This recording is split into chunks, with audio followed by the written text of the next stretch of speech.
kamu bertanya-tanya, mengapa sebagian orang seperti Budi merasa sakit perut setelah meminum susu? Aduh, perutku kok bunyi-bunyi gini ya?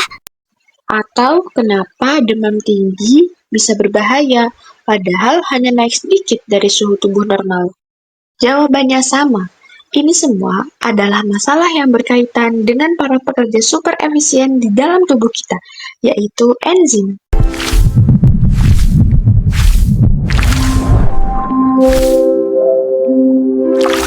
Dan lebih spesifik lagi, ini adalah masalah kinetika enzimatik, ilmu tentang seberapa cepat para pekerja ini bisa bekerja dan tempat semua reaksi kehidupan terjadi. Wow, jadi begini rupa tubuhku di Mari dalam. kita ke konsep dasarnya. Enzim adalah katalis biologis. Anggap saja enzim sebagai gembok atau sisi aktif, dan zat yang diubahnya yaitu substrat sebagai kunci yang pas sempurna. Setelah bergabung, lalu substrat terbelah menjadi produk. Kinetika adalah studi tentang laju, seberapa cepat reaksi ini terjadi. Sama seperti speedometer, kita ingin tahu apa yang membuat enzim bekerja cepat dan apa yang membuatnya lambat. Faktor pertama, suhu. Enzim punya suhu optimal. Jika terlalu dingin, mereka bergerak lambat. Jika terlalu panas, mereka akan rusak atau terdenaturasi. Faktor kedua ada pH atau tingkat keasaman. Sama seperti suhu, ada pH optimalnya. Enzim di lambung kita, pepsin, suka banget suasana super asam. Tapi enzim di usus kita, tripsin, akan rusak di sana. Mereka sangat spesifik. Faktor ketiga, dan ini yang paling seru, inhibitor atau penghambat. Ini adalah molekul yang memperlambat laju enzim. Ada dua jenis utama. Yang pertama, kompetitif. Dia mirip si kunci asli dan ikut balapan untuk masuk ke lubang kunci. Dia bersaing langsung dengan substrat. Kedua, non-kompetitif. Dia tidak peduli dengan lubang kunci. Dia menempel di tempat lain, tapi tindakannya itu merusak bentuk lubang kuncinya. Licik kan? Setelah kita mengenal inhibitor, mari kita lihat pengaruhnya pada grafik kinetika ini. Garis oranye atau garis normal menunjukkan laju reaksi yang mencapai kecepatan maksimum atau Vmax. Garis biru atau garis kompetitif masih bisa mencapai Vmax, tapi butuh lebih banyak substrat untuk bersaing dengan inhibitor. Garis hijau atau garis non-kompetitif tidak akan pernah bisa mencapai Vmax normal. Kecepatan maksimumnya turun secara permanen. Memahami materi kinetika enzim lebih lanjut, mari kita lakukan simulasi. Caranya, kita akan mulai dengan membuka Google dan mencari biology simulation.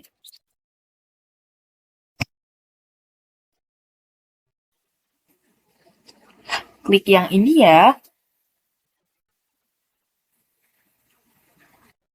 Dari menu di atas, kita pilih Simulations. Kemudian, kita pilih Enzymes.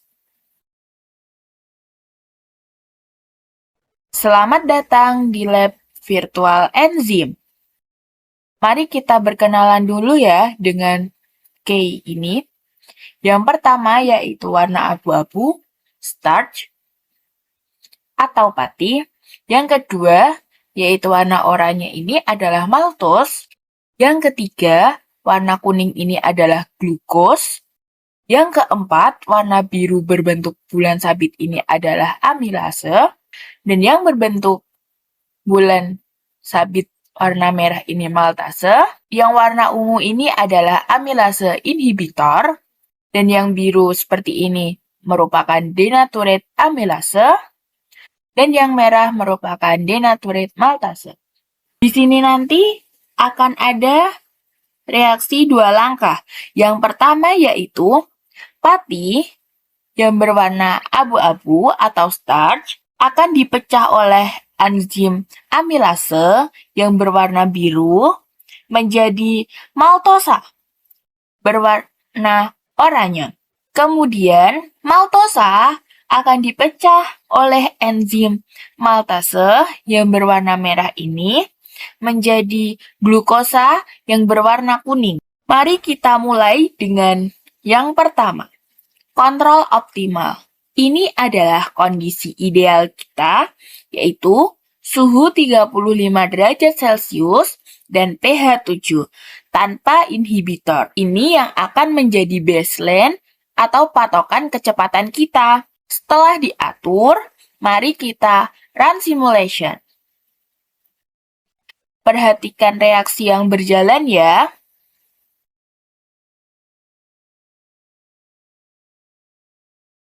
Pati diubah menjadi maltosa, lalu menjadi glukosa.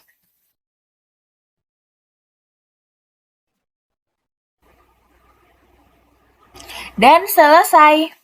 Hasilnya yaitu pada kondisi optimal, reaksi selesai dalam waktu sekitar 16 detik. Ini adalah yang menjadi patokan kita. Mari kita reset untuk reaksi berikutnya. Selanjutnya, uji coba yang kedua. Kita uji bagaimana kinerja enzim ini jika berada pada pH ekstrim. Misal, kita turunkan menjadi pH asam. Semua kita atur optimal, kecuali pH-nya kita turunkan menjadi pH 4 ya. Kemudian, run simulation.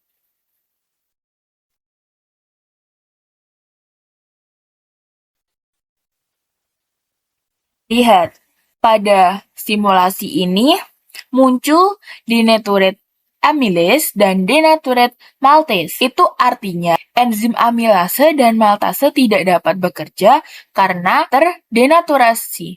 Jadi, pH asam membuat kinerja enzim off. Sehingga tidak ada glukos yang terbentuk dan maltose yang terbentuk. Reaksi tidak berjalan. Jadi, pH yang ekstrim dapat merusak atau mendenaturasi enzim sehingga laju reaksi menjadi 0. Mari kita reset. Tadi kita melihat kinetika enzim pada pH asam, sekarang mari kita lihat ketika pada lingkungannya terlalu basah. Semua kita atur optimal ya, kecuali pH kita naikkan jadi 10. Oke, run simulations. Nah, hasilnya sama ya dengan saat pH asam tadi, bahwa reaksi tidak berjalan sama sekali. Mengapa? Jika kita lihat di simulasi ini, bahwa denatured amylase dan denatured maltase ini muncul. Hal ini disebabkan oleh lingkungan yang terlalu basah, yang dapat merusak atau mendenaturasi enzim sehingga laju reaksinya menjadi 0. Kita akan melihat pengaruh suhu terhadap kinetika enzimatik. Yang pertama kita atur pada suhu lebih rendah dari suhu optimal ya. Ingat, tadi pada keadaan optimal yaitu suhu 35 derajat Celcius, reaksi berjalan selama 16 detik. Mari kita lihat ketika temperatur diturunkan, apakah reaksi berjalan dengan sama, ataukah lebih lambat atau lebih cepat. Run simulation.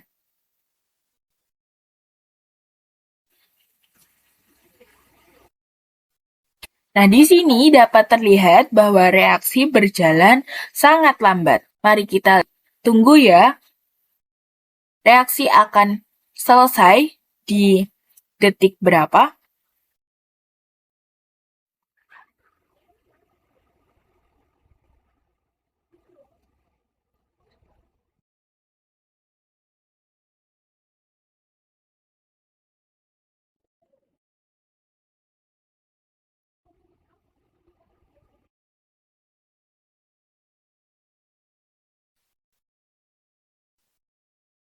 Nah, reaksi selesai pada waktu 63 detik, di mana ini jauh lebih lambat dari keadaan optimal tadi.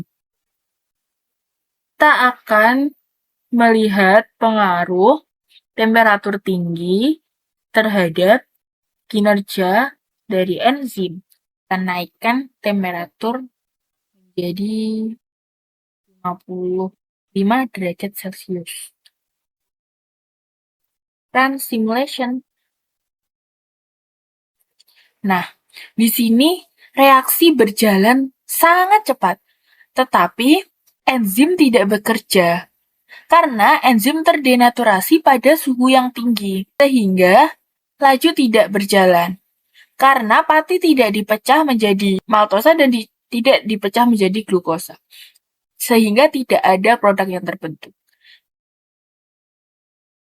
Yang terakhir, kita kembali pada kondisi optimal, yaitu pada suhu 35 derajat Celcius dan pH 7. Tetapi kita tambahkan penghambat amilase atau inhibitor amilase. Di sini kita tambahkan sebanyak enzim amilase. Nah, inhibitor ini berfungsi sebagai penghambat kinerja enzim. Jadi, inhibitor ini memiliki bentuk atau struktur molekul yang sangat mirip dengan substrat asli enzim.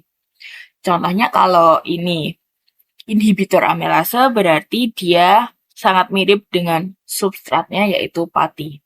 Oke, kita ingat ya, pada keadaan optimal tadi, reaksi berlangsung selama 16 detik. Run simulations.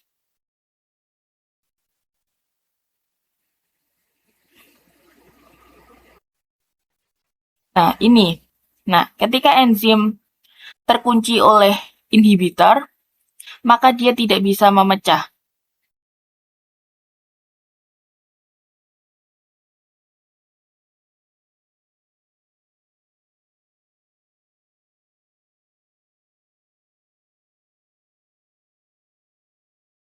Nah, hasilnya reaksi baru selesai di waktu 40 detik, di mana inhibitor berhasil memperlambat laju reaksi secara signifikan dari yang pada keadaan optimal tanpa inhibitor tadi 16 detik menjadi 40 detik.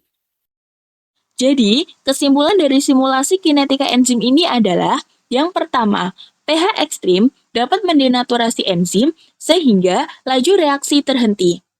Yang kedua, suhu non-optimal seperti suhu rendah dapat memperlambat laju reaksi, sementara suhu tinggi dapat merusaknya. Yang ketiga, inhibitor terbukti dapat memperlambat laju reaksi karena ia dapat mengganggu kerja enzim. Jadi, apa kesimpulan kita? Laboratorium virtual baru saja membuktikan semua konsep dasar kinetika enzimatik. Kita melihat bahwa laju reaksi sangat bergantung pada kondisi lingkungan. Sekarang kita tahu mengapa Budi sakit perut. Dia kekurangan enzim laktase. Tanpa enzim, laju reaksinya 0.